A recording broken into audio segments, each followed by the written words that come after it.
Welcome back to the Pop of the Man podcast. I'm your host, Jay. Today, we got a full house. We got Cord with us. What's up, Cord? How you been? How you been? Chaos is a ladder. Kyrie the Revolutionary. We thought one coming, but you love to see it. We got DeLon with us today. What's up, DeLon? How you been? How you been? Chaos is a ladder. Kyrie the Revolutionary, the one you didn't see coming, but you love to see it. Love to see that. We got the homie John with us, live from Detroit. What's up, John? Chaos is a ladder. Just kidding. We got our basketball analyst with us. We got Jarquez. What's up, Jarquez? What's good, brother Jordan? And we have your favorite Suns fan. We got Cam. What's up, Cam? Y'all already know what it is. Suns Nation, still to this day. DeLon, I'm liking the scenery too, by the way. Hey, man, I'm just trying to get like you. I'm just trying to get like you. You love to see Last time I was out here, there was like hella planes flying over though, so I had to go inside. But you know. But you know what we do? We give you our airports. takes on music, basketball, everything in between.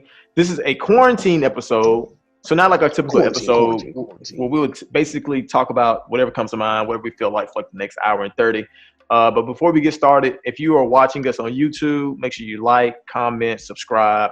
If you're listening to us on a podcasting platform, make sure that you give us 5 stars, whatever rating system they have on that site. Make sure you give it to us, and make sure you check out our YouTube. We're on YouTube now. Come see our beautiful faces online. Also, other announcement we have is we are considering we actually are going to go on a short hiatus. We have been pumping out episodes almost every single week for 2 years. Talk to these niggas, Jordan. Yeah, since 2018. And even though we've had some weeks where we take a break, we'll usually return the next week with 2 episodes. So we've been putting out content. So if you miss us in the next 2 weeks, go listen to the movies episodes on YouTube or on all the streaming platforms, and check out DeLon and Cord and Co. Rate movies and talk about films. Hilarious shit. Make sure y'all check that out. And we've also been interviewing artists over the years. If you're real bored, miss us that much in the next 2 weeks, go back and listen to the interviews that we've done with artists. We've had guys like Nate Joel on. We've had guys like Play. We have a lot of great artists who've come on our show and talk. So take time out, go listen to interviews. You know what we should do, Jordan? We should make a playlist of like each of our favorite like episodes of the pod or a podcast, like where like a Jordan's best episodes where like you were going on rant. So like Cord was going on rant. Dragon Energy.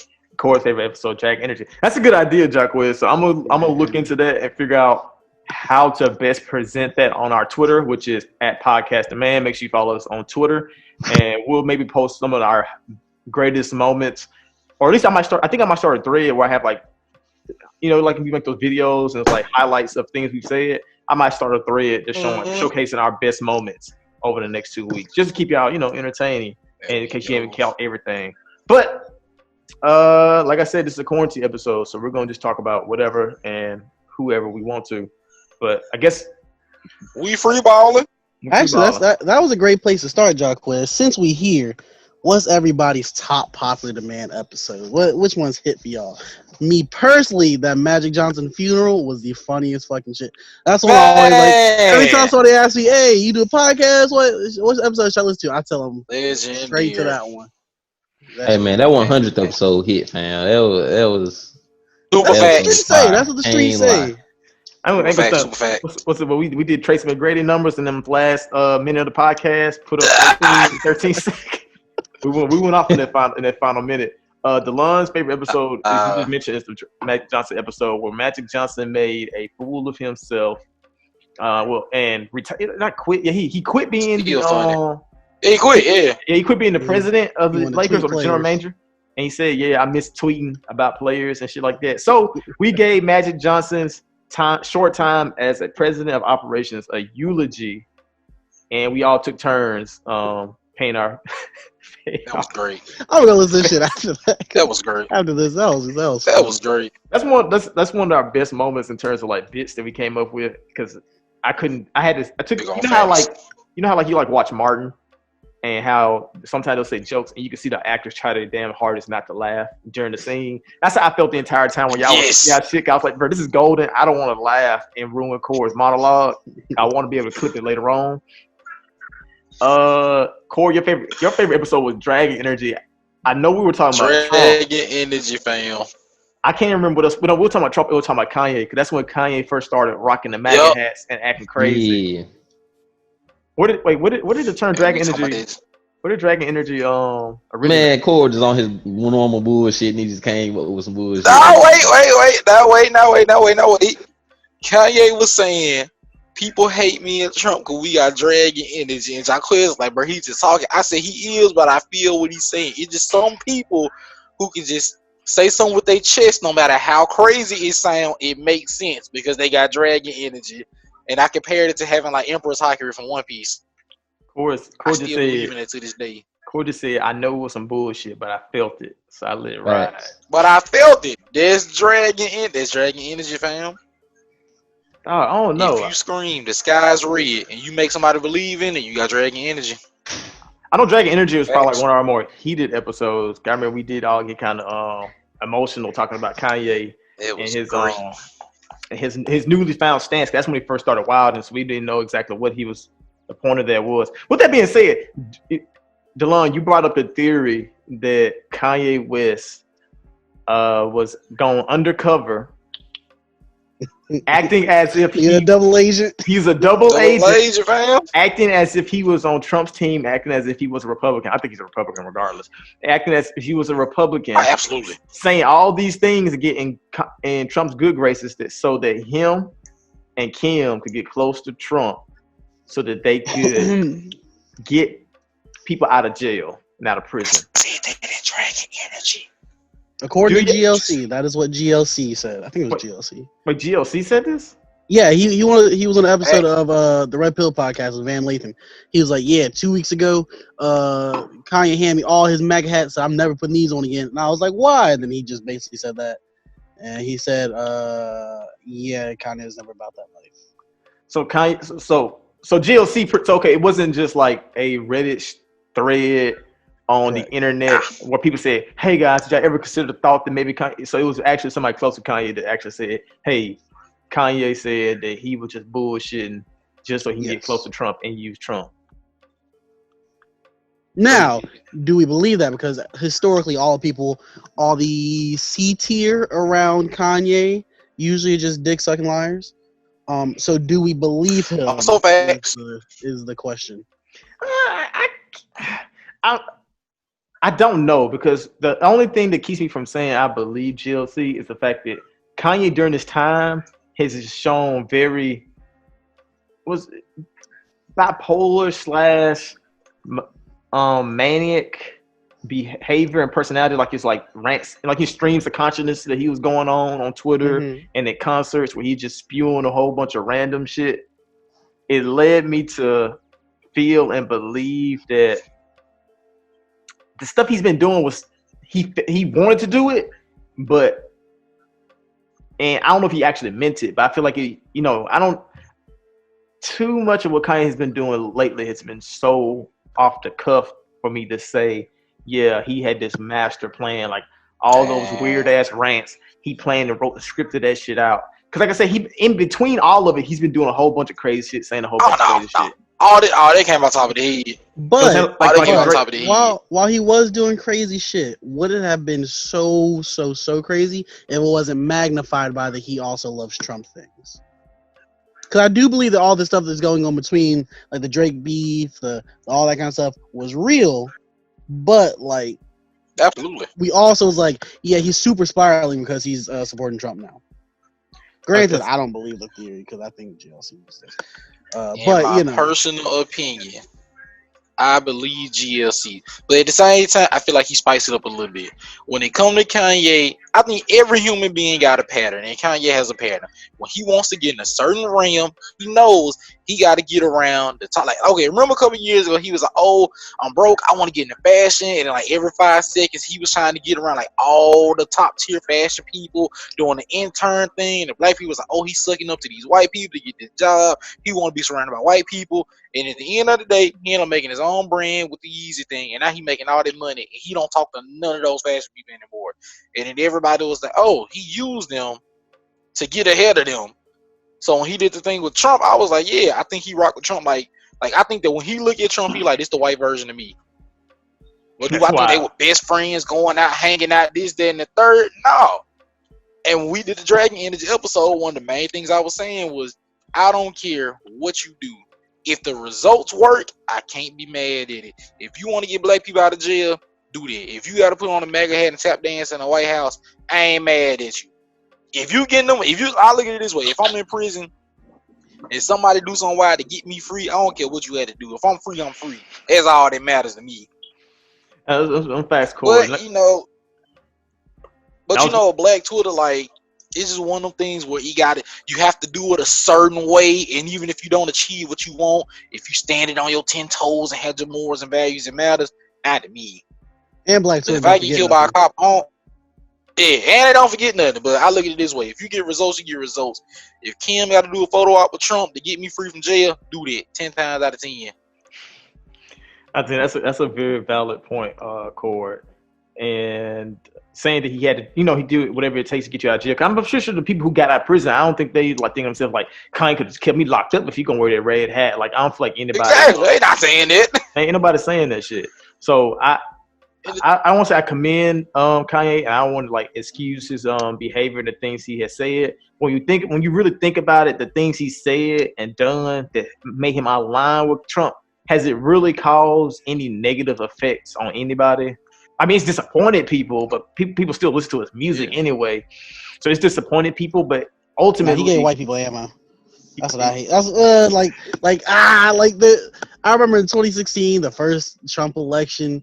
There was this one picture with this one black dude holding a Confederate flag in a MAGA hat, and I swear, I got that picture. Why can't y'all love Trump? I was like, can't do it. That's true. Like a lot of times when that dude die. Did he? The Confederate flag dude in Oxford, remember him? You know what? He's might be cooling it up. Bro, I think he died. He was cooling it up before he left this planet, though.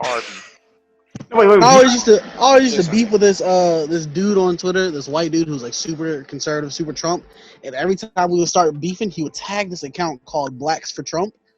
And then he was like, be fucking arguing with me. He's like, well, I'm black, and I would say, I'm like, I don't.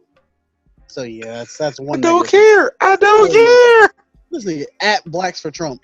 Okay, I'm gonna ask you this. Since Trump next term might not, it might not be. I think Trump's next term is written in stone. But I'm just curious, what's y'all price? How much would it cost for y'all to join Blacks for Trump? Because I know all of them getting paid, man. That PlayStation 5 about to drop. I'm gonna tell you what I told Cortez 4 years ago. You send me 10 bands, whatever you need to be said, I got you. I got you. 10 bands, I got you. You need your statues put back up. Are you tired of Antifa and liberals destroying your communities and burning it down? I got you. I can do that. I'm gonna say what, Corey. 10 bands, I got you. Corey, you already said a bunch of bullshit you don't believe on this podcast for free, so I really believe. Exactly. 10 bands for really get you. 10 bands, I got you, fam. And the best part about it is when that 10 bands spent up, I can take everything back, just like how you did. You love to see it. You're right. 10 bands. 10 bands. I definitely I join Blacks for Trump for 10 bands. I ain't gonna lie to you. Exactly. They gonna hit. They're gonna slander me, but I know I'll throw some money under the table to the important causes. They were, redirected to places they need to be. A lot of couple protesters on the low. Yeah, man. Yeah, that was the other thing. They said they looked up Kanye's donations, like on the database thingy, and they said that all of them were going to Hillary and Bernie, and none went to Trump. Oh yeah, I did see that as well. Like he was not actually endorsing Trump. Sad to see. But see, the thing I was confused, was mad because but see, that's kind of confused though, because when he came out to Trump support, he straight up said, "I didn't vote, but if I did vote, I would have voted for Trump." And then as soon as he said that, Kim was like Kim was the first person to say we both donated to Hillary and Bernie. But you know, like when it came out, everybody was like, nah, he said he was gonna vote for Trump. So that's really all everybody ran with. Yeah. So it was like everything that's getting exposed now, it's not like new information. It just was always there. But hey, them hot takes gotta fly though. Huge facts. And them jokes gotta fly. So I ain't mad at it. Can You know what you? kind of confuses me though about conservatives? Like they like you know what? I'm about to ask Cam. I was just. You ain't gonna take them 10 I bands, was- Cam? All I'm saying is, $10,000 would look real good to me right now. But I'm just scared that Twitter gonna hit me with it.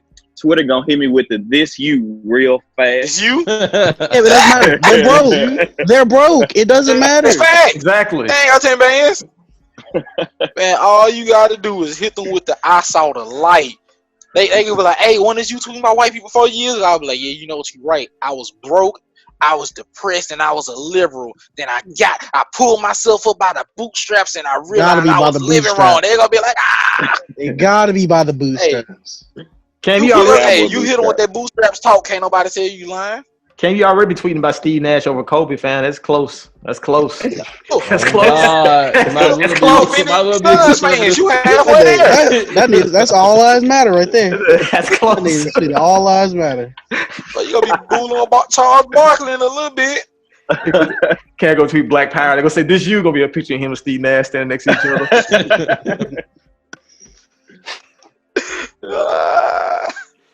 Oh man. Well, back to favorite Send me episode. that thing, man. Favorite episode? I don't know because we've had I guess being like the host of the podcast, and since I go back and listen to every single episode when I edit it, I see the beauty in all of them. And I know that sounds corny as hell, but we have a lot of funny ass moments. I probably think of the funniest moments more so than funniest episodes. Definitely the Magic Johnson one. I lived off of that shit for long because I went back and listened to that episode multiple times. That's one of the few times I actually have listened to an episode multiple times. Hey, I know what mine is without a seed of doubt. It's that fucking big day review. Big day review. Day review. We was in our bag. The line got ganged up on that episode. No, the thing is, I didn't love the album either. I barely liked the album, but that shit was funny. Man. I get what y'all saying. That Pippi Longstocking line is not bad. I said, nah, that line terrible. That line terrible. I was crying laughing recording that. I cry laughing every time I go back and listen to it. Man. I was like, I like 2 out of 18 songs, and y'all killed me for it. Anytime I put anybody on the podcast, I'd be like, hey yo, especially like my friends like don't like watch basketball. Yeah. Yo, you gotta listen to this one. I feel like we drug another album through the mud, and that episode was really fun too. I don't know if those fun episodes when we talking shit about music more so than like showing appreciation. I hate when I like an album. Don't forget that We had some Draymond. hilarious over-unders. Yeah, the Draymond over and under was hilarious. The episode where y'all niggas was supposed to been appreciating Drake and y'all niggas just started roasting that nigga the entire episode. Oh wait. Another classic episode. I forgot about that. Another classic episode was before all y'all joined, and it was just me, Cord, and Mero, and that was when we did an NY Appreciation Day. The Biggie. Yeah, the Biggie Appreciation episode. I actually think I went back and listened to that not too long ago. And me and Cord supposed to be showing respect to NY. We start talking shit about everything NY to Mero. That was the last time we saw Mero. I think the funniest episode to me is definitely that Jamal Murray episode.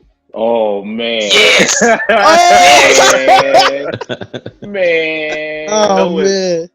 That was my I favorite. would just like to say that we were ahead of our time in that episode. Hey. We were on top of the game. I was about to say the amount of double and triple entendres that episode was too damn high. The thing is, that shit was improv too, because like I think he was the first topic, but I think y'all just jumped right into it before I even introduced the topic. Like immediately. That's definitely my most Like, toxic episode. Niggas jump right on top of that.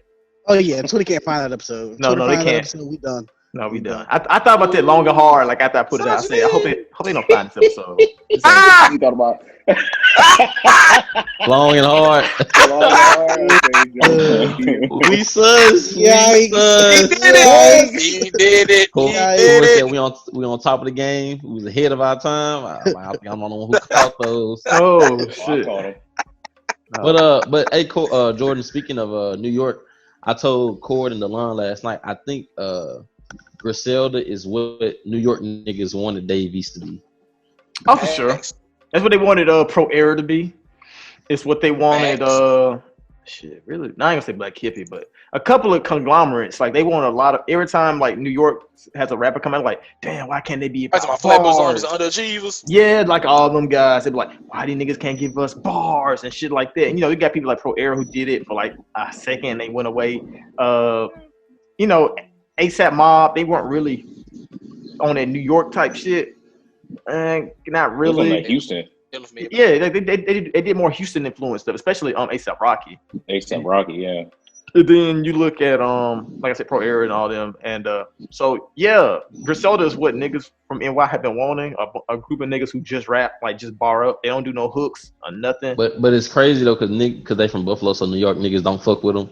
Don't claim we them. don't I know they claim Buffalo. They don't Buffalo. count. Oh God, Niggas from upstate, that shit don't count. Oh God, Mary don't care about them niggas. He don't care about them niggas at all. Mero spent 4 years saying if we can get some street rappers from New York that's really rapping, they talk, they bringing boom back. I was like, Mero, what about Griselda? Nah, they from Buffalo. That ain't New York. I'm like, what you mean? They ain't in no barrels. They in the sticks. I'm like, man. Niggas out in the trenches out here. Niggas spitting though. And they spitting better than anybody in NY currently. Huge That's fact. facts. Easily. Speaking of New York, Let's spend Core, your king of NY is back. He released another single this past week. I know you wanted to talk about it. How do you feel about the single with the new single with Nicki Trolls? Love the Nicki verse, but that is by far the worst 6ix9ine song I've ever heard. And to keep it real with you, when I listened to that song, I said, fam, it felt like he was in the studio talking to Nicki, and he said, look, I'm going to throw you an alley, I'm going to throw you a softball. I'm going to go in the studio and just come up with something. This is like, to keep it real, that's a Nicki song featuring 6ix9ine for like 2 seconds. That's a whole Nicki song. The video, the verses, everything is all her. If I can get a just Nicki version, I'll take that. That's all it. The song is good, but 6ix9ine part is absolutely terrible. I appreciate the video. I love that video. I stand that video and I'm a ball. Oh, hold on. Horny or we sus? Which one is it, my guy? Why not both in a way? I both. Hold on, tell me, who all took the Nicki Minaj barb test that we put in the group chat? I know I took it. I think I got like a 4 out of 12 or 5 out of 12. 4 out of 12. I got barb material. I only got 6. And I did not know what outfit she was wearing to them damn award shows, Cord. I'm sorry. Yeah, you didn't know she was wearing the Met Gala in 2012. I didn't. I only knew it because I knew that was a Met Gala background. I had no clue that was her outfit. I did the same thing, DeLon. That's my story, and I'm sticking to it. I did the same thing, DeLon. First thing that went through my mind, I said, fam. I said, I don't. Like, I was looking at the picture, I'm like, all right, they look like a movie premiere. They look like the Grammys. They got a red carpet. Met Gala don't do red carpets. Obviously, it got to be the one with the blue carpet. I was like, oh, that's a 9 out of 12, though. So great process of elimination. Yeah, let's Jason Derulo say it. Y'all are great test takers. I'm a great test taker, man. So I mean, 50% of the podcasts are barbs. Love to see it. Just like 50% of the podcasts are Drake stands. Stand, support us. Well, I think I take that back. It's like, what's 4 out of 6? 4 out of 6. What percentage is that? Yeah, that's like that's 66. Yeah, 66% of the podcasts are Drake stands. There we go. So we support Drake. We support Nicki, despite what our Twitter might say. Huge facts. Because you look at our Twitter, niggas think we hate Drake and Nicki. Bro, what was that episode? What you said that episode where I had made a tweet when I was like, I do not condone this shit that he talking about right now. I can't remember what you said. No. That was I'm gonna tell what it was. There was that episode. We was talking about somebody, and I said Drake and Nicki. What was it? No. You said some wild shit, and I was like, man, but I just remember Drake stands and Nicki stands being mad all week. I think you said it like they pop, and you were like, it's some of them being pop. Because I remember saying, Nicki Minaj is pop. I'm like, And then we had to have that conversation No. for fucking 3 weeks about what is pop on Twitter. 3 weeks. No, okay. Actually, I remember what it was. I said, because everybody was like, oh, Drake dominated rap for 10 years, Nicki dominated rap for 10 years. And I was like, they did, but they did at the same time because, like, out of 100% of their music, like, at least 50, 40, maybe 60% is pop music. So I was like, they would dominate rap, and they would go to pop and be like in the, like. Oh, and then it was also the was when getting you called trouble. Drake a white woman. It was that I think it was that. No, the Drake. Yeah, because I was saying. No, wait, actually, I defended Drake when I said that because I was like, everybody be saying Drake a culture appropriate, and I said, no, he just so look like a white woman. Like, Oh he just yeah, I gotta be a remember part of that. it. I remember that. No, that part heat. Hey. That's one of my favorite moments on this That podcast. was so funny because I remember I was in clinicals that day. I had just did a neuro case, and they hyped me up. I went to the cafeteria, cut my phone on, and my mentions was on fire. I ain't know what had happened because I ain't tweet nothing. So they was. I think one of y'all was like, we didn't say this. This guy said this. Oh, because somebody Hey, asked me So like, I had like mad. nigga asked, who voices this? I said, It's ah, Tony. shit. And by the It's who Tony. voices this? It's you. Who was It's this? you. This you? Man. Who speaks this blasphemy here? But I will I just say remember- we have been officially Barb approved since the all decade list. Ever since then, Barb's You fuck look, with it. hey, another classic episode. Oh man. Another classic Hey bro, episode. we went on for like 2.5 hours on that one, bro. I think it was Yeah. was that a 2-part episode? Or no, it was. Or that, No, it was one. It was one long. No, ass it was a really long Yo, episode. Niggas listen In to the- it. In the funniest thing about it, like I feel like we spent like 30 minutes on like the Big Sean thing. which is It the was- last part. That was the end of it. It was The Big Sean Yeah. versus Chance. Chance versus Big Sean, and with the fringe of Jay-Z there. Yeah. Yeah, we was on that for Hey. like 30, 45. We debated on that C-tier for like an hour. That was the majority of the episode. Yeah. That shit was crazy. But that's that always was that a was good a one. the ending list is always like the end is always gonna be harder in the beginning because We you already need know more who's going to the top. lists. Yeah, Facts. exactly. All I knew was that Nicki Minaj, like we did that list. The first thing I said, I get Drake number 1, I ain't gonna argue that. I get Kendrick number 2, I ain't gonna argue it. But my main argument was Nicki had to be 3 or 4. I knew I had to do that. Because to this day, it wouldn't have sat right for me if we had put Cole, Travis Scott, Meek Mill. If we put any of them over Nicki, it would have been blasphemy in my eyes. And At that's that the funny time, thing. everybody was saying I was a Nicki. Everybody came So, in ready to argue that point, and that's the funny thing. We're all like, "All right, who we gonna?" And Facts. Nicki, and everybody was like, "Oh, okay, yeah." All right. So- Okay, I'm glad we was on the same page. And then when we dropped it, but what funny was when we dropped it, all the fans was mad that we put Nicki in the A tier. That's You know what what's- confused me. You know what the thing is? There were some people who were mad about that, but there were more people mad about Cole being ahead of Future than there were Yeah. anything else. Like that was probably people's Yeah. biggest complaint. People were mad about Future not being No. tier 1 and Cole being, no, above him. sir. Chief Keef and Kid Cudi. Oh, Yeah, Keep niggas it was Kid heated about Cudi. that. Niggas was heated about Chief Keef. Chief ain't been relevant. That and it goes back to my point. If we was Culture doing changer. top Culture 30, changer. okay, I'm gonna say this. He is, but if we I look at it this way. Don't get me wrong, I rock with Chief Keef, but if we put Chief Keef in the list, we got to put a lot of other people in the list. Because if it was at that point, we would have had to put X in the list. We would have had to put Lil Yachty in the list. We would have had to put, I'm forgetting, Kodak in the list. We would have put Young Boy in the list. You get what I'm saying? Yeah, but we weren't going by. It's a We weren't No. going by who just had the most, who were the most influential.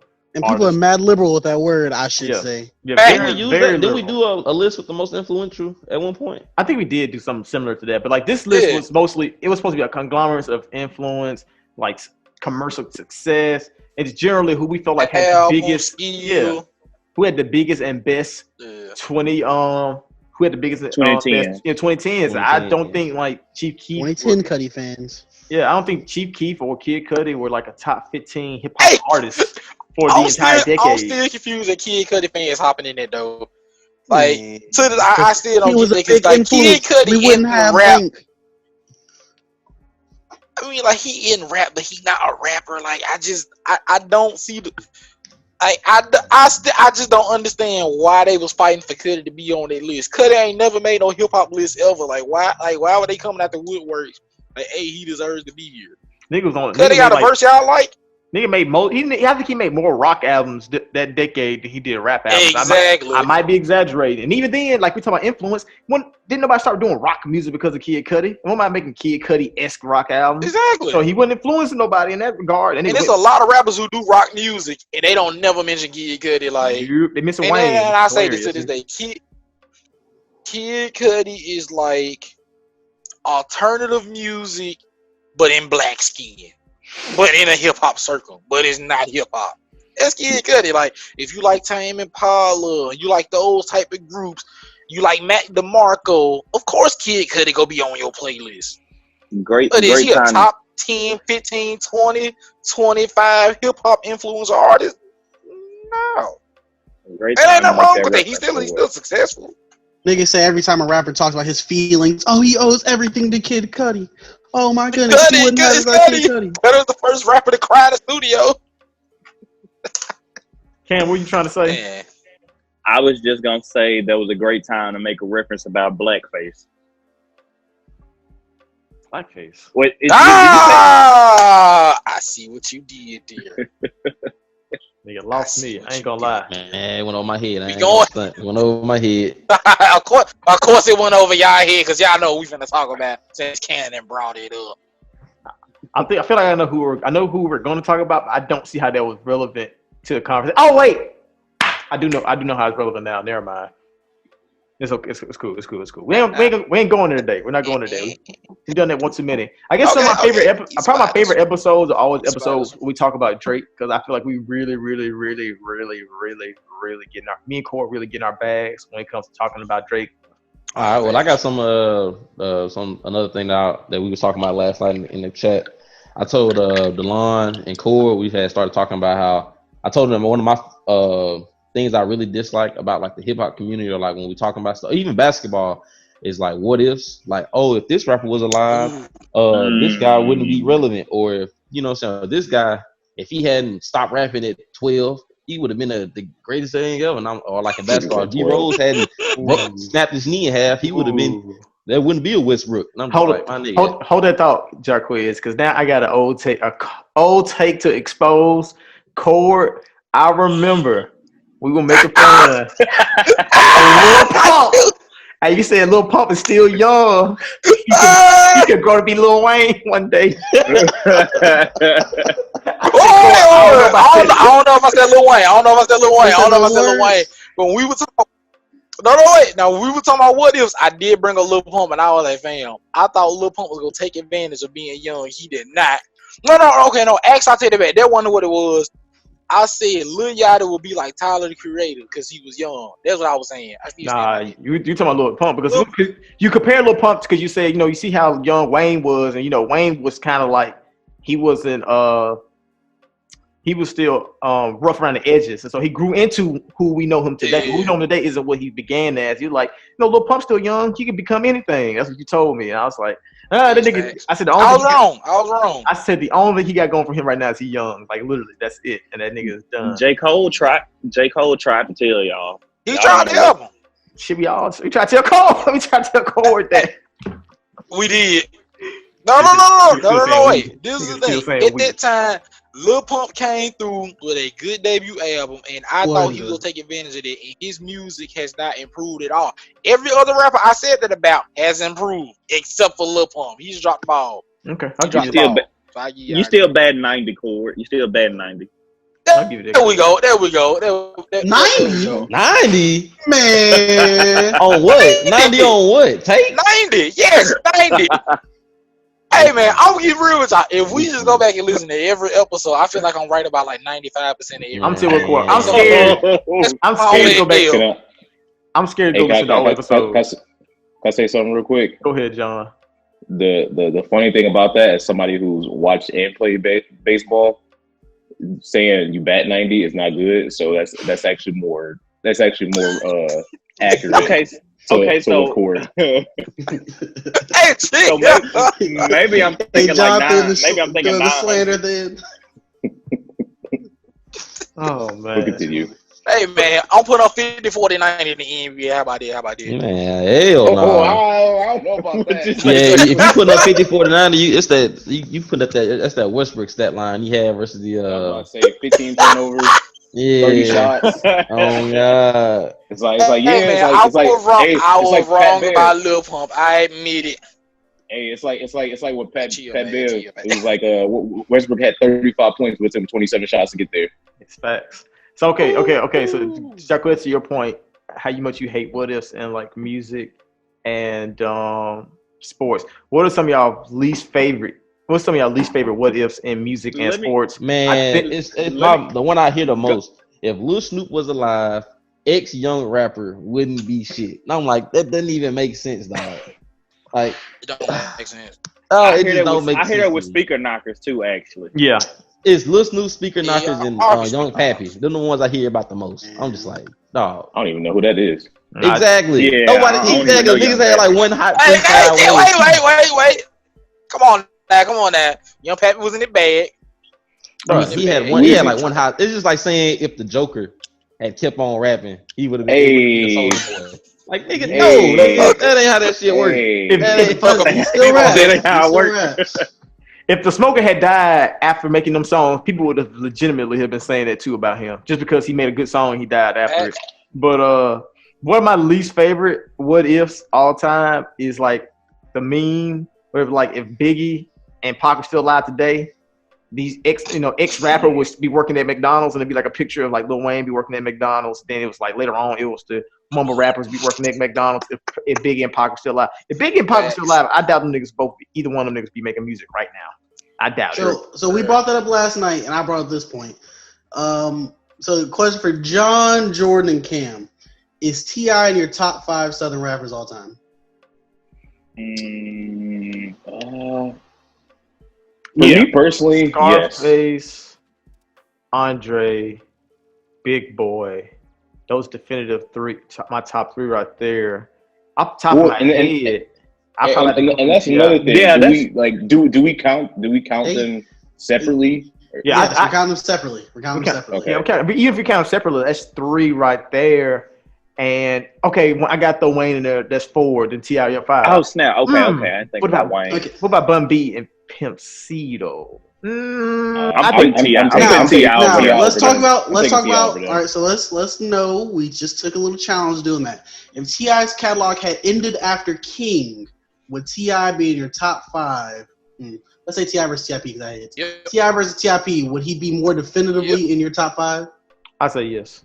Even I mean, I'm gonna say this. Even with the stuff he's done afterward, because I'm not the type to be like, well, the back half was not that good. I still take face value what he gave us for consecutive. I mean, but that's Also true. I like. I mean, obviously, it wasn't good as King and trap music and all that stuff. It obviously nowhere near as good. But I like the stuff he's not all of it, but the most of the stuff. Like I like I was talking to Mero in the group chat about it. It was like 2 days ago. I like Trouble Man. Paper Trail was cool. What else he put out?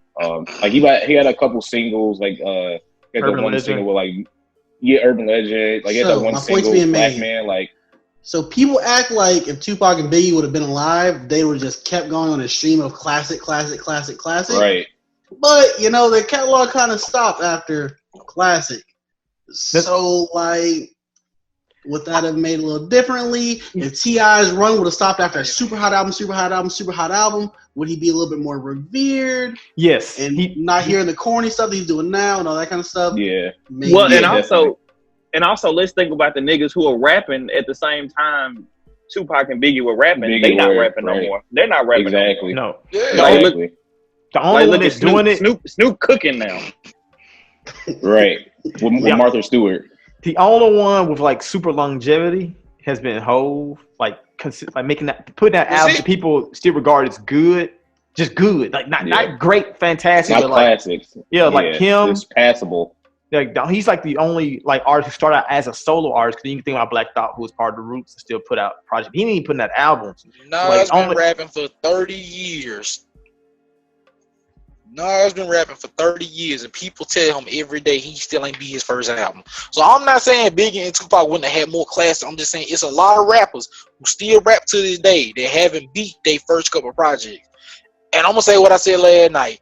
If Biggie and Tupac were still alive, Big will be on Vlad TV saying how Diddy stole millions from her and cheated him out his money in his contract.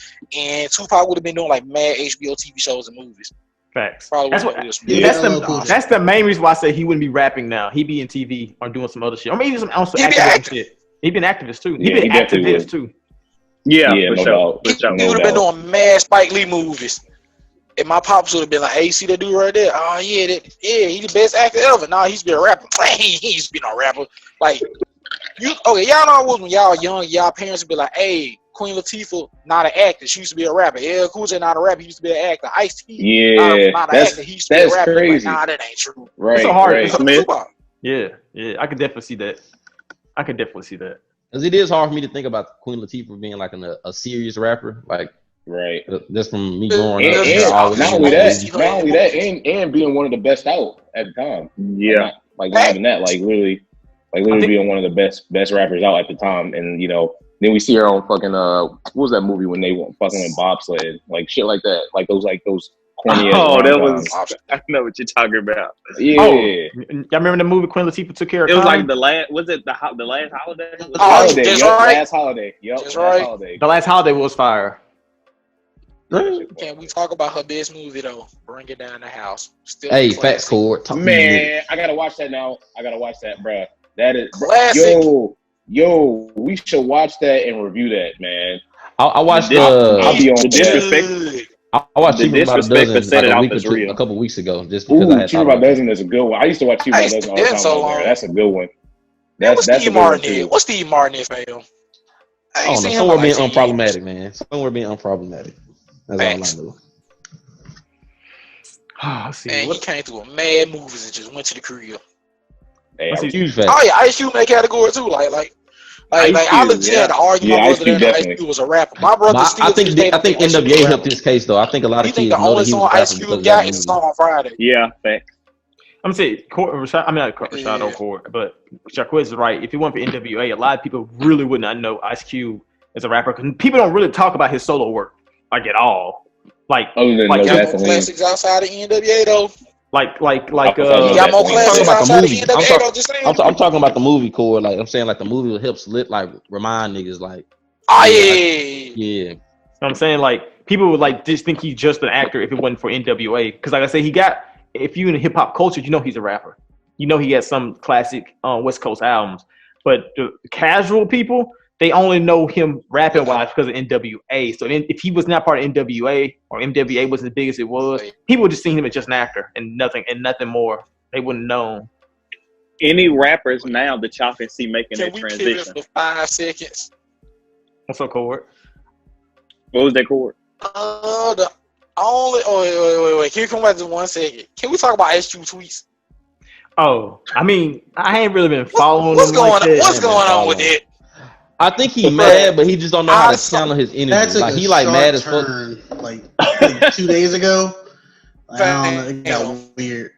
I think the He was craziest tweeting one. like Black Lives Matter, the police, the ops, and now he tweeting like these Egyptians. movies like conservatives want Earth to be like Wally, and I was like, are you talking about the robots or like all the people being like fat drones that don't leave out their chair? Yeah, bro, I don't know what he was.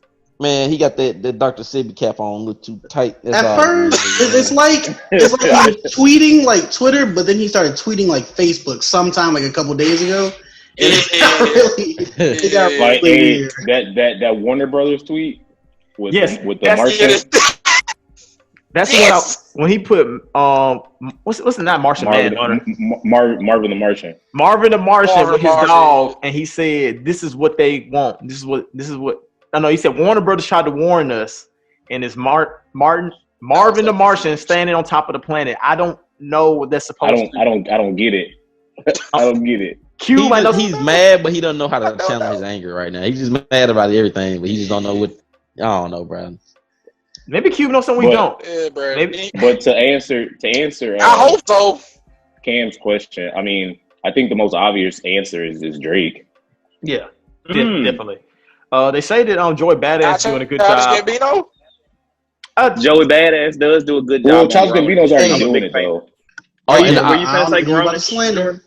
another person I said was that fits in that example. I said I think a lot of kids, younger kids, don't know that Tyrese was actually like a really good R&B Singer, singer. yeah. Like he was really, really good. He had like some really classic songs, but niggas just What don't do you they just see want him from as that me? Fast and Furious nigga now. Or they see him as Jody from Baby Boy. Hey, Like, him they don't and know him as Ludacris. Yeah, Ludacris. Yeah, yep, Ludacris And too. Jamie Foxx. No, Joy Badass was on Mr. Robot, this TV series that Cord and Keyshawn watched. Oh, word. Yeah, they say he's really good on there too. So Joy Badass, in terms of acting, we already know like Drake definitely. If you ever want to go to movies, he'd be there. We didn't say Chaz Gambino because he kind of already does that. So. Already Wait. doing it, yeah. We forget somebody. Who? We forget somebody. Y'all are forgetting about that top tier acting performance from Offset on NCIS Los Angeles. Hey, I said body that. He got a couple of acting credits to his name. Don't get when he was on Atlanta. Don't forget. The Migos were Hey, also but on. I was they about to were say- also on Atlanta. Yeah. Yeah, I mean, but that was kind of like being like their pre-Migos self, though. You know what I mean? Like they're like That's true. Like- Yeah. like that, like when you like pretty much playing like a caricature of yourself, like that. Like to me, I mean, I'm not saying that's not act. I'm not saying like you know it's easy or whatever, but like it's different. Like you got fucking Kendrick Lamar playing like a crackhead. You know what I'm saying? Like shit like that. Like, Yeah. like shit Yeah. that's like Boo, See, Jones. Offset was playing like he was playing like an undercover police officer. In It's like yeah, a no, ISIS member, right? I'm not talking about that. I gotta watch the episode. Was it? Oh, you talking about I've been hearing a lot of good things about Yeah. it. I gotta watch that episode. not on Atlanta when he was on CSI something. I forgot. Which Right. one That's of them shows. no. I was just like when he brought up the Atlanta. Yeah, the thing, I Atlanta was thing. saying like yeah, but you Okay. know like him doing that like that's like that's like that's something different. You know what I mean? Like, Yeah. like you're not playing a caricature of yourself. Like you're Yeah. actually Acting. acting. Yeah, I know. I agree with you. I do agree with you. Don't It's forget easy Young Thug to and Gunna. Talking about No. they love of Tom Hanks. no see that. Okay, that's an Oh, example. That's an that example was funny. of. That's an example of it's easier to be yourself Right. on a scene But that was than funny act though. somebody Dave. else. That was hilarious. Yeah. That was funny. But speaking I of love Then they TV, can do some movies. Okay. speaking Okay. of Wait. TV, I told Cord and Delon, I was talking about how I was watching this critique of the Legend of Korra, the movie, the show, and he was basically saying a lot of shows are starting to go towards this. Like when they're making shows, they're thinking about, all right, well, niggas is gonna binge this, so they make all the episodes to where like if you just jump in episode 6, you got to go and watch the other 5 episodes to understand what the hell going on. Mhm. Whereas in like the original Avatar, each episode was its own adventure. Self-contained. It was self-contained with an overall like goal at the end. Over with an overarching like Exactly. plot. And I was asking, do y'all think that's a bad thing that shows are like thinking about binging? It's binging in mind rather than okay, let's just make them enjoy each episode as it comes. No, I don't think that's bad. I mean, because like I mean, Yeah. it's like this. It's like the same thing with like Rick. That's literally Rick and Morty. It's like it's like the overarching background. Like you really don't like see it towards like you don't think about it till like towards like the end of the season type stuff. And then especially now with all with there's like a bajillion streaming services now. Like they gotta maximize that type of thing. That with the I guess that's I mean, but it's profitable, of course. But far as like the viewer, is it a good thing from like a viewer? I mean, perspective? as long as it doesn't mess with the quality, then I don't see a problem with it. And also, I feel like it's Legend of Korra better is for the heat. Go ahead. I'm sorry, John. Go ahead. No. I mean, that's all I'm saying. Like, as long as they mess up with the quality, I mean, because like the example like you brought up, Legend of Korra. Legend of Korra is a great show. Rick and Morty, it's an acquired taste, but in my opinion, it's a great show. So like I said, it's like if they do it with that in mind and like that brings down the quality, then yeah. But I think certain studios, certain showrunners, certain networks, this, that, and the third. If they're better at it than some, which we have seen it hasn't. Like, I mean, if you can bring up one where like that being like what brought down the quality of it, then I could. It's only a problem when the seasons are super long. Yeah. And I don't like when the episode feels like, all right, part 1, part 2. Like, how when you watch a part 1 and 2 episode within like a series, like you can tell if they go together. But I don't like when it feels like it's a part 1 through 12 and like you gotta watch all these parts to understand what the hell is going on. But see, some shows are just built like that, and honestly, it's a lot harder to do with the Legend of not Legend of Korra, but Avatar: The Last Airbender kind of like what's another example? It's hard putting in episodes that's not directly advancing the plot, but still is enjoyable and doesn't feel like filler. Like that's hard. Right. Like, not That's what I was saying. That's what I was telling. Because Yeah. I was telling Delon yesterday. I was like, I think it's really hard to do. You got to be really creative. Because like if you, I found the fact that the outlet the first one, the Legend of Avatar or whatever, he only has 2 episodes that are filler. It's the episode in Ba Sing Se where like you're following everybody around. And then it's not even, I think it was the Firebender, the play episode. Those are the only episodes that are filler. But if there's some of people's, you know what I'm saying, favorite episodes because of what they bring. And I think it's extremely hard to do that. And that's why more niggas just be like, fuck it. We just gonna, tell this story as it is. And I think the underrated part of a lot of them Avatar episodes is, even though they weren't advancing the plot, they were doing a lot of characterization where they were building up who Aang, Katara, and Sokka were. Because like there was like one episode where it was about Aang getting his fortune told and Katara getting her fortune told, and all of them getting their fortune told. And it was basically showing that Aang was like in love with Katara. And that was like early. That was like book 1. And so he started planting the seeds of there was a relationship budding between them. Like that's for like long drawn out shows. Like in a show that's only gonna have 12 episodes, you can't really just don't end episodes like that. There's no time for characterization.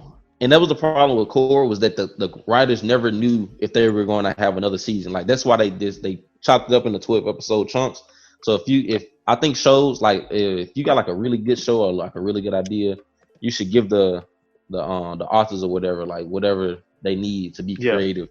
Instead of just like, oh, this season was a hit, go ahead and make another one. All right, this one was a hit, make another one, because they got to keep on rehashing and rehashing. In that case, I'm pretty sure Korra can speak to this too. There's a lot of cases with like anime being that way, because they'll order like 12 episodes of an anime, and they'll say, oh, we'll just see how this go, and then wait until literally the last episode to see if it has high reviews before they green light it. So basically, the writers have to write they had to write episode 12 as if that's going to be the last episode, even though they have ideas for what will come next. So in them instances like that, that's definitely a problem. That's definitely an issue. But like, there's no real way around it unless a market really believes in a show and like, we're gonna go ahead and order 3 seasons of this, let it rip. And also another thing I talked about, I said I hated how like Demon Slayer, like even though that show is finished, that they are taking so long to get like season 2 out or whatever. Because like I understand like it has like high animation quality, but goddamn, like, you know what I'm saying? Go ahead and drop that shit. Like, Attack on Titan, it took forever for season 2 to get animated. See, part of it Demon Slayer was they were literally waiting until, like I said, like the last episode decided they should give us season 2. They literally waited until like the last episode of Demon Slayer that got animated, and even then they didn't announce it. They announced it like some weeks later, like, we're gonna give y'all season 2. So now they probably just now starting making season 2 because they just got the green light. So they probably aren't done. Also, they turned into a movie. They're turning the next arc into a movie. The train arc is gonna be a movie, and then it's gonna be then they're gonna start back the show. Yeah, that's probably the fact that them turning that one of those arcs into a movie also might be what's taking time. In all honesty, but it's foldable. Yeah, it's top 3 studios. Yeah, true. Man, but that's fine. But I like how Black Clover is ongoing, and they pick their spots where the animation is beautiful. You know what I'm saying? Yeah. Like I'd rather be able to watch week to week rather than wait goddamn 8 months for some beautiful shit that's beautiful all the time, rather than get my shit week to week when it's beautiful when it needs to be beautiful. That's why I fuck with Black Clover so much. The only problem is when they catch up, I don't know what they gonna do. That's gonna be the only. No, they on a hiatus now. They haven't updated in about a month now, so they're on a hiatus. Okay. All right, so just so we don't get too far in our anime bag, because I know. Thank God. Because thank you. I'm with you, Cole. Wait, when he said, "I don't know what they're gonna do," I was like, "Wait, is somebody about to get in their bag?" Nah. Cut this shit off. So I'm gonna go ahead and just like cut it there, so we don't get too far in the anime bag and lose y'all completely. Go ahead, Cam. I want to move on. There's one topic. There's one obvious topic we have not talked about yet. But okay, what I did want to bring up, and this actually, I don't know, this may lead you to your next topic or not. But when you brought up what ifs, I think one of the what ifs that I really like to discuss, and one that is really interesting to me, is not interesting per se, but one that I think is kind of annoying, but it's kind of sad, is the Lynn bias thing. Because like niggas be like, oh yeah, Ooh. if Len Bias, you know, if he didn't like die, if he didn't overdose, they would be like, he would have been like challenging Michael Jordan, and Michael Jordan might not have gone 6-0, you know. Yeah. Or Benji from Chicago. Yeah, same thing with that one too. That's just not say crazy, but it's just I feel like you can't make claims like that until about a player who has not played in the NBA. There's a lot of players we thought were going to be extremely great, and they didn't even become half of what we thought they were going to be. And my thing is, I think he was on the Celtics though. I think it's just human nature though, Jordan. That like human nature is obsessed with what could have been, what would have happened. Like niggas, potential. Like we love potential. Yeah, potential. The word potential. Like that's the exact word. Like niggas love the word potential. He has the potential to do this, or if he hadn't snapped his knee, he would have did this, or if he wasn't on this team, he would have done this. Like, at what point are we just gonna be like, well, take whatever the hell happened as what it is? You feel me? Yeah. Well, and it's also more realistic. I used to what if Jahlil Okafor all the time. I used to what if Jahlil Okafor. He's all right. So what you what ifing him for? I used to post scores. You know, Corey love post scores. Man, that nigga had the post my whole he had was the hook. no Wells, didn't go to the 76. At that time, I used to be like, oh, absolutely. Now, don't get me wrong. He's still a bucket. He's still a bucket now. You know, you bring him on the bench, he's a bucket. But I just feel like, you know, if he didn't go to, like, if him and Nerlens Noel didn't start off in the 76, their careers, I ain't saying they would have been all-stars, and then their careers would have been a little bit different. Okay, I can respect that. And they got some years wasted, just sitting there. I can respect it, but that nigga Sam Hinkie. That nigga Jahlil Okafor legit put up 20 and 10. Did nobody wanted him on their team like the next year? So I mean, that's because he's terrible at defense. Though. Yes. That's the thing. He 20 and 10. He's gonna get somebody else by 40. Not many teams are gonna make him a better defender though. That's the thing about it. So it's like that's why I wouldn't say the big what if. I did the post score. That's why I asked like a couple. I don't know. It was a while back when that's the reason I brought up that topic. I remember about that. Is the post scoring dying out in the league. We supposed to have that topic on the podcast like about 4, 5, 6, 7 times. We discussed it. Did we discuss it? I feel like I kept. Yeah, I remember specific because you went on a little monologue, Jordan. Show did. I kept pushing it back because every time Jaquez couldn't be on, kind of like I want to talk about this with Jaquez, so I kept pushing it back. So I wasn't sure, but not. The topic I want to discuss. About the beauty of the post fade. Facts. And also, since we talk about failed draft picks, I'd like to take this time to say fuck Dragon Bender and Josh Jackson. You can't say fuck Dragon Bender and Josh. I told y'all Josh Jackson. I said when he came in the league, he said, I was like, man, this nigga hating ass nigga, and he is not that good. And y'all like, nah, Jaquez, wild fam. Yeah, you just hating on Josh Jackson. He gonna be that, and I was like, nah, fam, that nigga. I watched him. Like that. I like this Iguodala comparison. I thought he could be that. He in the G League hooper right now. He actually got called up. He got called up. Nigga, Cameron Payne averaged 30 in the G League. What you talking about? He do? He did. He did. Yeah. He was getting bucket in G League. No, Josh Jackson got called up. He was playing for the Grizzlies. Yeah, he was playing well too. You know, not as well as he should be for the pick he was, but and also he is being mentored by Tony Allen. We gotta keep this in mind. So I'm not giving up on Josh Jackson. I'm not giving up on Josh Jackson. Okay. Nice to know. I didn't want to give up on him either.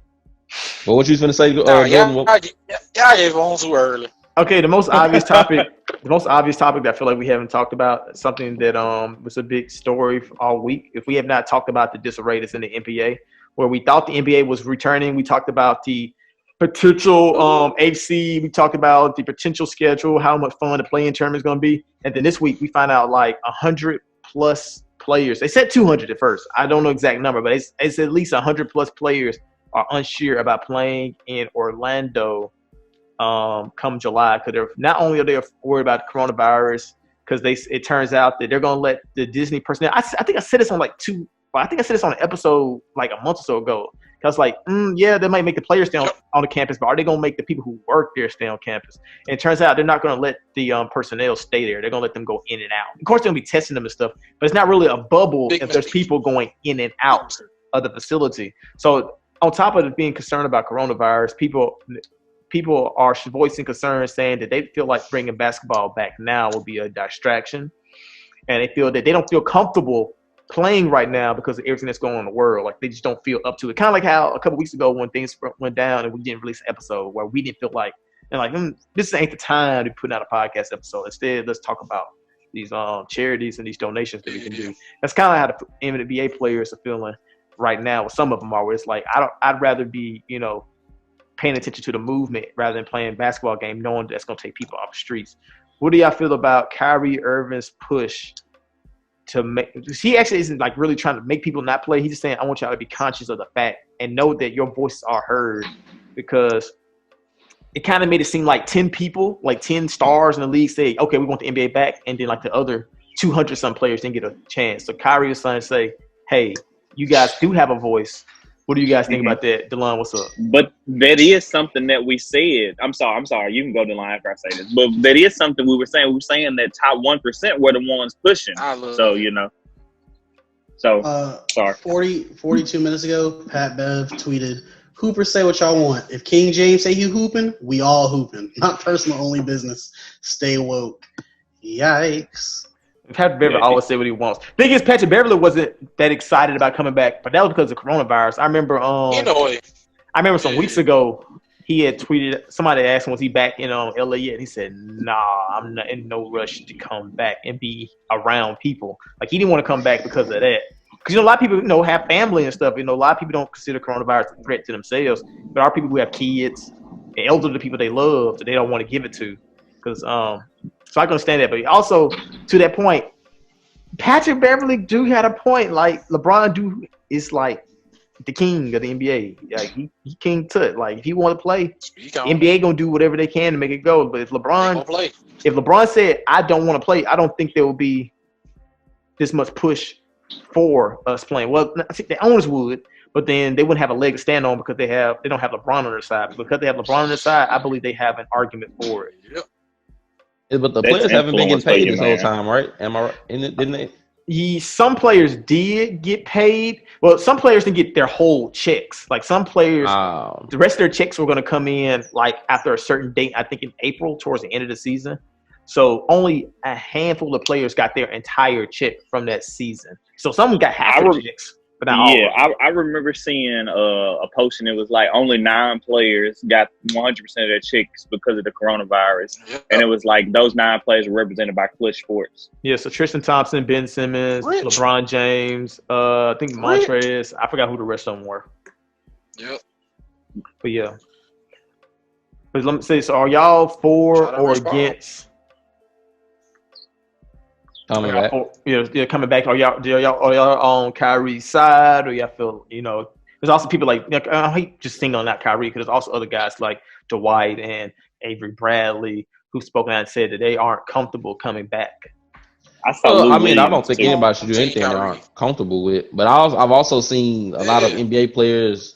I seen Trae Young in a whole goddamn charity game the other day. Like it was like 200 people there with no mask on. And he was getting buckets, but I was just like, damn, like some niggas really don't give a fuck. You know what I'm saying? Niggas in the stands don't give a fuck. Those people sitting side by side to each other in the stand. Like it wasn't no 6 feet apart in the stands. Like it was like a normal. Like people said, this cannot be from yesterday. A regular game. It had to be from months ago. It was like, nah, this is from yesterday. Wasn't nobody in the stands with masks on. It was crazy.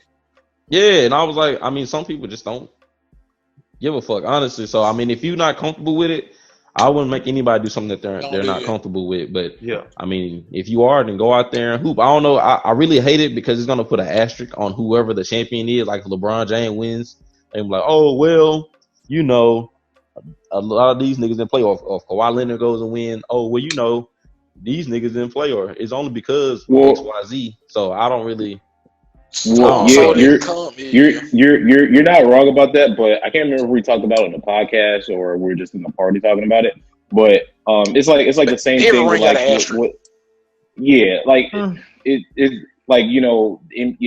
NBA lockout, certain seasons, that type of thing. KD going to the Warriors, that type of stuff. Like niggas think about that now, but like if we think about this, 20, 30 years, it's like at the end of the day, Wikipedia is gonna say. NBA champion. NBA champion. So that is something we discussed on the podcast. Yeah, I think so. It's like I'll say this. Like I said, you're definitely not wrong. But like at the end of the day, it's like that shit doesn't and it shouldn't matter. Like, but you know how niggas are. I ain't gonna stunt. This would be like one of the few asterisks when people say we need to put an asterisk next to this. This is probably one of the few asterisks I actually would take seriously. If 80 players who are supposed to be in the playoffs say, I don't want to play. That's a lot different from like one player getting hurt. On God, Like, that's what I'm saying. Yeah, exactly. I'm saying that's a lot different. Like, But that changes the entire makeup of teams. It depends on who wins. Yeah, I think It's always going to depend on that. yeah. It definitely depends on who wins. I'm saying if Giannis win, they'll say that. If the Clippers win, they'll say that. If LeBron win, they'll say that. It really don't matter who wins. Like they're gonna say, well, they only won because of this instance. Like I don't think there's any team that could win a title in this year if 60 to 50 players sit out the playoffs, and we'll be like, oh yeah, they deserve that. There's no without a doubt. Maybe if the Suns win. Utah. No, they damn sure would say that. Utah. The Suns won. I think if Utah win, people would be like, in the bubble. Say what now? Yeah. That's disrespect. It's a valid question. It is a valid question. It's not. Y'all in the bubble. But I think Y'all in the bubble. I think the main thing right now that like the players are getting on call discussing is they don't feel comfortable playing, not just because of coronavirus, but also because of like the social unrest that we're having here in the country, and they feel like they'll be distracting from the movement by playing games. Because I think Dwight said Lou Will said like I'm not gonna pretend like if I play basketball on the Thursday night, y'all will be at home watching the game rather than being in the streets protesting like you would if I wasn't playing. Like that's an obvious distraction that keeps the movement from going forward. Like if I'm playing, somebody got to watch it, which means y'all aren't being active. It's like y'all have been. So he said, I feel like we should pass up on it for that case. And like Dwight, echoed that sentiment, saying something similar to that as well, where it was like, I don't want to create a distraction and take it from the movement. But then you got players like LeBron James that said, I could be an activist and play at the same time. Garrett Temple said that he said, if you give us a platform, we're on TV every night, you can make a difference by speaking out and things of that nature there. And I think Austin Rivers made a good statement too. Did y'all see what he said? I did.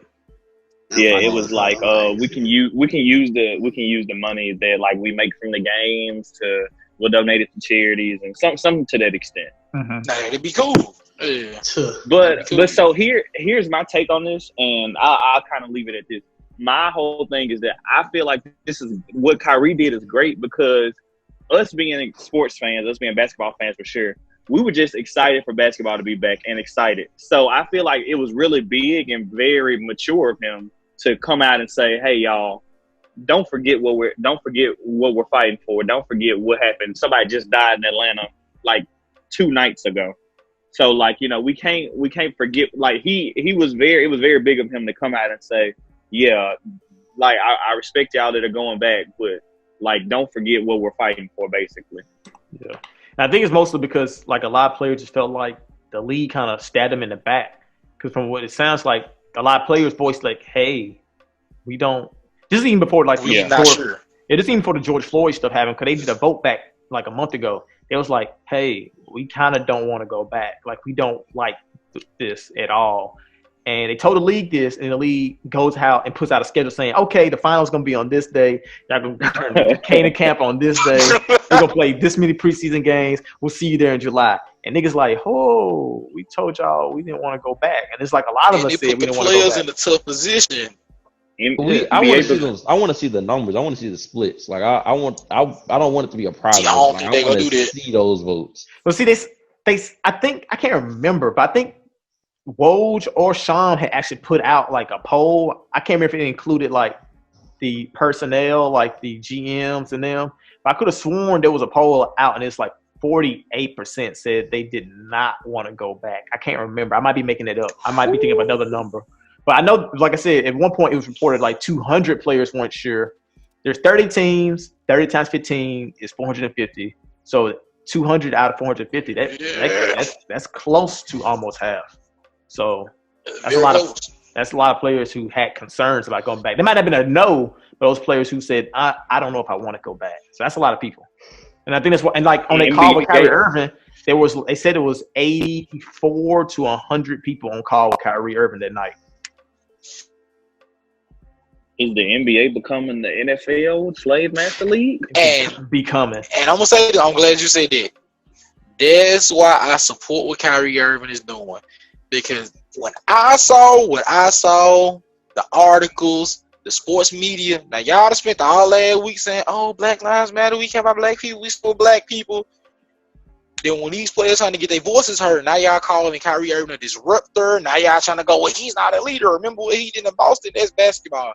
We talking about real life. We talking about people dying, people putting their lives in danger to play basketball. And even beside like the political side of it, if they don't trust the bubble, they don't trust that the NBA go make sure that they protected and safe from the coronavirus, I don't think they should play. And just because the superstars want to play, don't mean that everyone else has to. Man, I'm gonna tell you and what. I respect the fact that Kyrie Irving went out and took the arrows for the rest of those players because I don't think anybody else would have. That's facts. And Kyrie is the person who will go out and do something like that too. Can y'all imagine being? And I can't see nobody else doing it. Can y'all imagine being Dwight that Howard? other guy loves. I was say, can y'all imagine being Dwight Howard and Avery Bradley and telling the Lakers organization, yeah, we're not gonna play because we don't want to. And when LeBron is on Twitter saying, I don't care what's going on, I want to hoop, that's tough. And you know what I'm saying? Like, it's a tough spot to be in. Yeah, like that's what I'm saying. Like the owners are wrong for what they've done. Like they should have, before going public saying we're back, they should have made sure that everyone was on the same page. Now they putting players like Dwight and Avery Bradley in these weird positions where it's like it's them versus their superstar on the team. Like, it makes them look bad if they don't say I want to play. And look at it this way: in the NBA, this is a face league, this is a brand league. Your personality, I ain't gonna say it means more than basketball, but it means a lot. You don't want to be the guy that everybody says, oh, he's the one that didn't want to play. Because people gonna bring this up for the rest of your career. They gonna try to hold that against you. Yeah, they gonna doubt your motivation or your drive to play. And I don't think these players should be crucified. But exactly, I don't think these players should be crucified for putting their life on the line to hoop. You shouldn't have to put your life on the line to play basketball. It's not that serious. I love basketball just as much as anybody. But if a player dies from the coronavirus or any other situation, the league, this will be a bad look for the league forever. We'll never let this die. We'll never let this down. And like I said, I still think about people. You can't be on Twitter saying Black Lives Matter and you ignoring black voices. Our voices matter too. You got to keep that in mind. I still think about people like JaVale McGee and DeAndre Jordan who have asthma, who are in that group of people who are more likely. Larry Nance. Yeah, people who are more. He's not going to be in the playoffs, but DeAndre Jordan and JaVale McGee definitely will be in the playoffs. And so if you look at guys like that and you think that they're in a group of people who are more likely to, die or have, irreversible effects to their lungs if they have coronavirus. You got guys like that in your bubble. And if one of them gets it, man, imagine being a pro athlete and having asthma. Hey, I'm telling you, that's talking about like overcoming obstacles and hurdles. Like that's a giant one to overcome. That's crazy. I couldn't imagine. I'd be out of breath and I wouldn't have asthma. It's crazy. It's crazy that you brought up Larry Nance because I remember when he first came out and made the statement, I was like, "You probably ain't gonna be playing anyway, my nigga." But But everybody was on his head, though. Everybody was like, you just don't want to play, I'm like, fam, he's saying he could die. Yeah, he's saying. And the thing is, I don't think he was saying it just for him because, y'all saying we're going to the playoff. I think he was saying it because there's other players with similar conditions. You don't, on top of that, they got families in those conditions. Like, you don't want to put. Okay, this is my whole thing. When the coronavirus first happened in the NBA, all the fans was on Rudy Gobert's head for putting other people's lives in danger. Now those same fans are crucifying players for saying the same thing about. Talk to these niggas, Core. I think that's hypocritical. We was on Rudy. We hate Rudy Gobert. All my homies hate Rudy Gobert. But now y'all think, it's just coronavirus. Y'all can go out there and hoop. Talk to these niggas. It's just coronavirus. Y'all don't think that's a little wild? That's real. It's just coronavirus. That's real. And it go back to the point. Niggas sit at home. Has exposed themselves. They are not the progressive league. They are no better than the NFL. At the end of the day, it's about making money. You said what? Oh, man. NFL better. I wouldn't say no better than NFL. They are a little better. A little better. Don't forget about what happened in China either.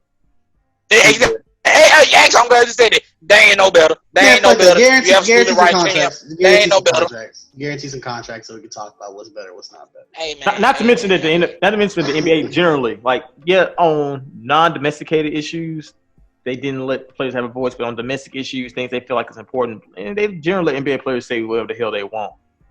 Also, it's kind of different because like the NFL is so fucked up, they wouldn't even let it get to that point to have a discussion about China. Yeah, like that's also true. I got to say, I'm a Dr. Sebi soldier because to me it sounds like y'all capping for institutions of white supremacy. Right, that's what it sounds like to me, my brother. Some major coonery. My one free quarter meter episode. All right. All right, you gotta mute your mic now. You gotta mute your mic now. There's my one. They man to put me on a verbal leash. They are trying to silence me.